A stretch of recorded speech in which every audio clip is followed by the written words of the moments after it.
Les estaré hablando sobre la Segunda República, la naturaleza del despotismo baecista y el proceso político tras la Restauración.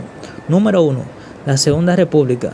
Con la salida de las tropas españolas en 1865, el periodo de nuestra historia conocido como la Segunda República y el resurgimiento de la figura política de Báez marcó la conformación del Partido Baecista o Rojo, cuyo sello sería su declarado anexionismo. La herencia liberal y lista que salió fortalecida de la Restauración conformó el bando opositor, el Partido Azul. Número 2. Naturaleza del despotismo baecista. El gobierno de los 6 años de Buenaventura Báez se caracterizó por su regreso de las ideas y las políticas anexionistas y despóticas, pues su gestión estuvo marcada por la persecución y el asesinato de los disidentes y el manejo inescrupuloso del erario público. Báez se propuso a destruir al bando azul mediante un fuerte régimen de terror. Las cárceles se llenaron de presos opositores, se calcularon en cientos los fusilados y aproximadamente en 700 los exiliados. Durante el gobierno de Báez se produjeron resistencias guerrilleras encabezadas por el general Cabral por el sur y Gregorio Luperón y Pedro Pimentel por el norte. El acuerdo con Estados Unidos no había podido llevarse a cabo con la celeridad que Báez esperaba. Acorralado política y económicamente, Báez recurrió a hacer emisiones monetarias y al endeudamiento. Desde el exilio, Báez preparó bases para la confrontación abierta con Santana. Afloraba así una división profunda dentro del bando conservador, lo que no tenía precedentes, pues hasta entonces Santana había sido reconocido como su jefe indiscutible. Las contradicciones de Santana con algunos conservadores no habían conllevado la formación de una corriente rival. Báez, en cambio, reunía una voluntad política férrea, inteligencia y dinero, y gozaba del ascendiente de haber realizado una gestión gubernamental muy superior a la de Santana. Por lo tanto, todos aquellos que repudiaran las acciones de Santana no tuvieron otra salida que alinearse detrás del liderazgo de su enemigo. Número 3. El proceso político tras la Restauración. La Restauración fue un movimiento popular y nacionalista que mediante la Guerra Revolucionaria devolvió a la República Dominicana su independencia el 3 de marzo de 1865. La base social de este movimiento estaba constituida fundamentalmente por campesinos.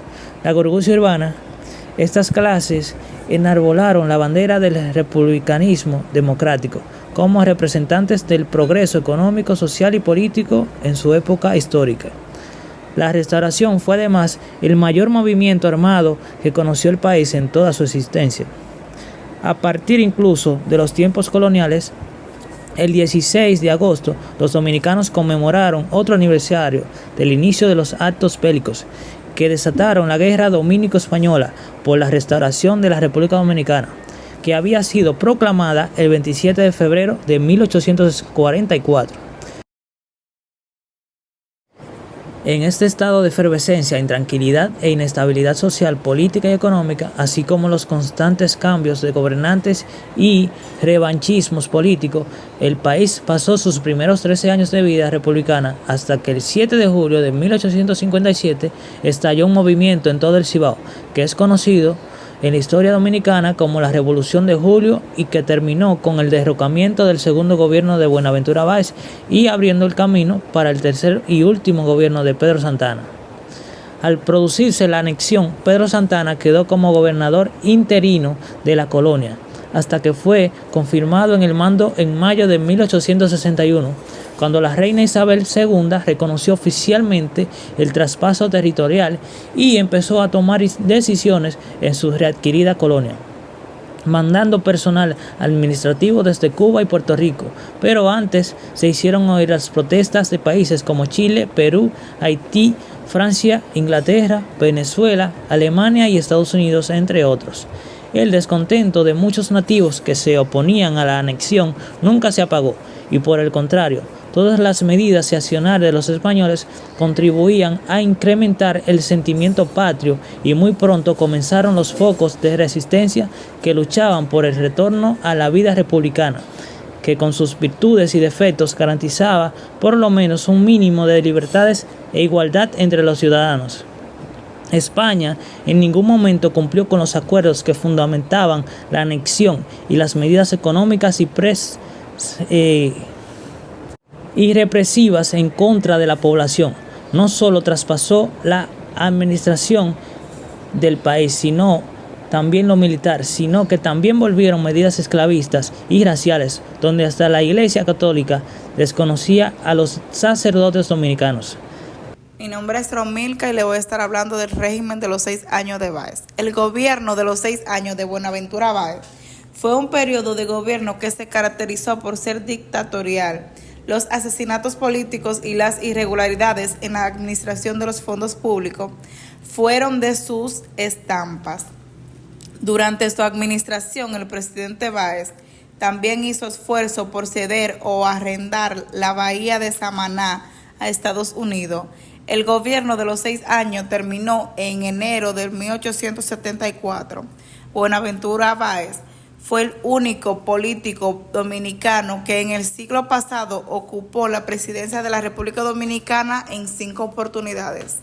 Báez había tomado posesión de la presidencia de la República el 2 de mayo de 1868 y de esa manera inició el periodo de su administración que se conoce como el gobierno de los 6 años.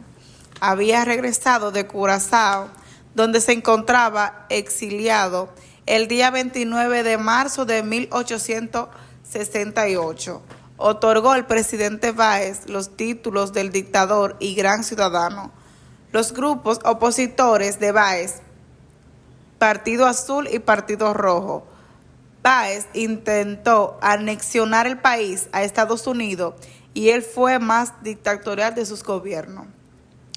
La inestabilidad política 1874-1879. La inestabilidad era tan grande que Ignacio María González llegó a gobernar 4 veces en esos años. Incluso en diciembre de 1876 se sucedieron 3 gobiernos. Las diferencias de los grupos no eran importantes como lo demuestran las alianzas y pactos que hacían para derrocar el contrario. Solo los azules encabezaban un proyecto de modernización del Estado, pero sin contar con el poder necesario para imponerlo. El desorden político prevaleciente hasta 1879 mostraba la incapacidad de la clase económicamente dominante para imponer un proyecto político estable y favorable a sus intereses. Báez regresó a la presidencia en 1876 y fue depuesto por última vez en 1878 mediante un golpe de Estado. En el periodo 1874 y 1879 se produce una gran inestabilidad política, en la cual se sucedieron 13 gobiernos.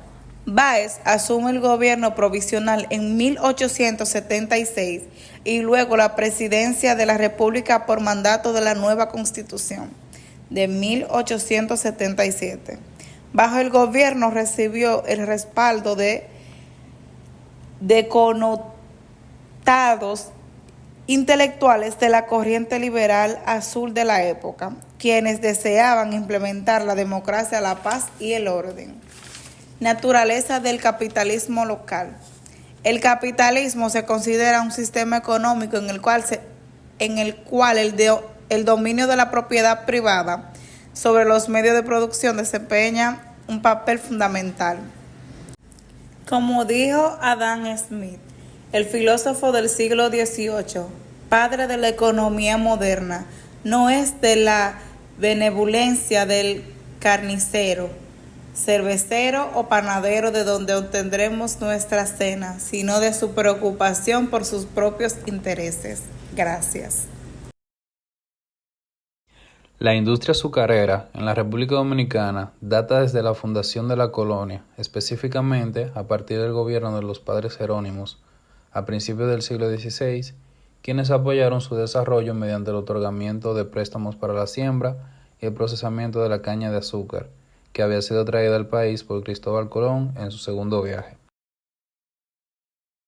Esta historia se remonta de 1505 a 1506. Sin embargo, se tiene constancia que el primer ingenio o trapiche se instaló en las cercanías de la Concepción de la Vega en 1504, y ahí se hicieron los primeros ensayos para cristalizar azúcar. El primer ingenio que se produjo de azúcar en la escala comercial se instaló en Nigua, San Cristóbal, en el 1517. Ya estaba produciendo azúcar para exportar a la madre patria. Para el 1520 funcionaban 3 ingenios de azúcar y muchos otros se encontraban en construcción. En 1527 trabajaban plenamente 18 ingenios y 2 trapiches, encontrándose otros 2 en construcción. Hacia 1545 se conoce de la existencia de 20 ingenios y 4 trapiches. De esas 24 explotaciones azucareras, más de la mitad pertenecían a altos funcionarios o descendientes de ellos. La producción azucarera se mantuvo con cierta tendencia inestable de crecimiento hasta los años 70, cuando empezó a decrecer por la reducción de la navegación española, el contrabando, la transferencia de inversiones a la ganadería, la competencia en términos de rentabilidad del jengibre, la paralización de la trata negrera, entre otros. En la República Dominicana data desde la fundación de la colonia, específicamente a partir del gobierno de los padres Jerónimos, a principios del siglo XVI, quienes apoyaron su desarrollo mediante el otorgamiento de préstamos para la siembra y el procesamiento de la caña de azúcar, que había sido traída al país por Cristóbal Colón en su segundo viaje.